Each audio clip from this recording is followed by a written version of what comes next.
দেখুন, ঈদে বাড়ি যাচ্ছেন, হয়তো বা কেউ 10 দিন 15 দিন থাকবেন।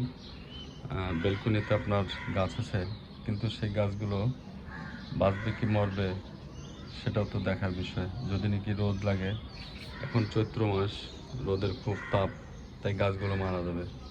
সেক্ষেত্রে আপনারা করতে পারেন যেটা আমি করিয়েছি, সেটা হচ্ছে কি একটা বোতলে 2টা কটন কাপড়, সেটা স্যান্ডো গেঞ্জির কাপড় হতে পারে কিংবা আপনার পাটের দড়ি হতে পারে, এক বোতল পানি রেখে তারপরে 2টা গাছের টেনে দিয়ে দেন। এইভাবে এইভাবে দেখুন, অটোমেটিক পানি চুষে নিচ্ছে, দেখছেন?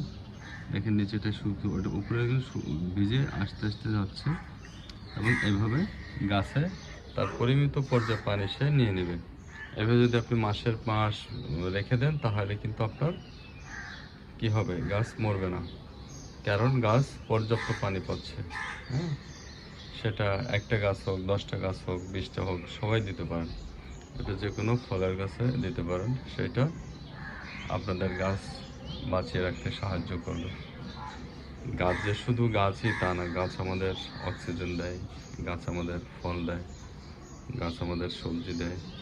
যেন আমাদের এটা তুলসী গাছ, আমরা তুলসী গাছটা রেখেছি, কিন্তু আমরা কিন্তু পূজা করি না, আমরা মুসলমান। কিন্তু এটা রাখছি এই কারণে আমরা এটাতে চা খাই।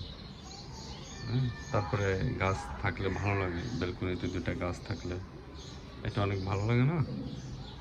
অবশ্যই সবার ভালো লাগে নিজের বেলকনির গাছের চা কিংবা সবজি, কিংবা হোক সে ড্রাগন কিংবা যে কোনো গাছ।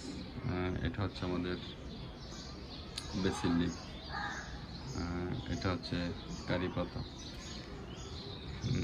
লেমন পাতা, সরি।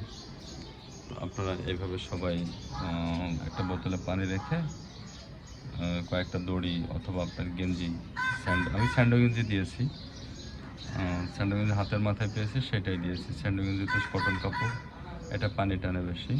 অন্যান্য কাপড় আপনারা দিতে পারেন, তাহলে হবে কি গাছগুলো মরবে না। এসে দেখবেন গাছগুলো গাছের মতোই আছে এবং আপনি আপনার পছন্দ মতো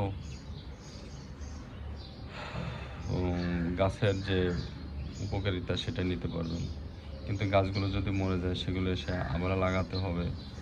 গাছের পরিচর্যা করা অনেক কষ্টসাধ্য সময়ের ব্যাপার। তাই বাড়ি যাওয়ার আগে অবশ্যই এই কাজটুকু করে দেবেন। করতে হয়তো বা সর্বোচ্চ 5 মিনিট সময় লাগবে, কিন্তু তাতে আপনার গাছগুলো ভালো থাকবে। তো ধন্যবাদ, ভালো থাকেন, আসসালামু আলাইকুম।